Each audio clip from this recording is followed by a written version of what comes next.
இந்த ஒரு வீடியோ உங்களுக்கு கஷ்டத்த குடுக்கலாம். முடிஞ்ச அளவுக்கு அமைதியா பாருங்க. கொஞ்ச நாளைக்கு முன்னாடி 35 வயசு பையனோட லைஃப் சப்போர்ட்ட எடுக்க சொல்லி சுப்ரீம் கோர்ட் சொல்லியிருக்காங்க. 15 வருஷமா கோமால இருக்க பையன கருணை கொலை பண்ண சொல்லி கேட்டது வேற யாரும் இல்லைங்க.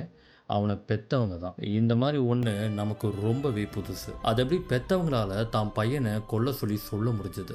உயிர் எடுக்கிற அதிகாரத்த இவங்களுக்கு யார் குடுத்தது? அப்படின்லாம் நெறைய கேள்விகள் நமக்கு வந்திருக்கும். படுத்த படுக்கையா இருக்கிறவங்கள பார்த்துக்கிறவங்களுக்கு மட்டும் தான் புரியும் இவங்க 2 பேர் பட்ட கஷ்டம் என்னன்னு. ஆனா அவங்கள சொல்லியும் தப்பில்ல. சொல்லப்போனா நம்ம எல்லார விட அவங்களுக்கு தான் அதிகமா இதுல கஷ்டமே.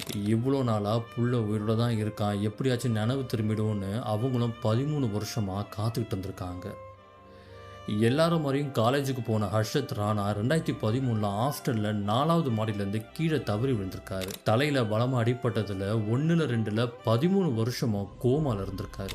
மூச்சு விடுறதுக்கு தொண்டையில ஒரு டியூப், சாப்பாட்டுக்கு வயிற்றுல ஒரு டியூப்னால தான் இத்தனை வருஷம் அவரால் உயிர் வாழ முடிஞ்சதுன்னே சொல்லலாம். பெத்த புள்ள படுற கஷ்டத்தை எத்தனை வருஷம் தான் பாவம் அவங்களும் பார்ப்பாங்க சொல்லுங்க. அதனால தான் சுப்ரீம் கோர்ட்டை இப்படி ஒரு தீர்ப்பை கொடுத்துருக்காங்க.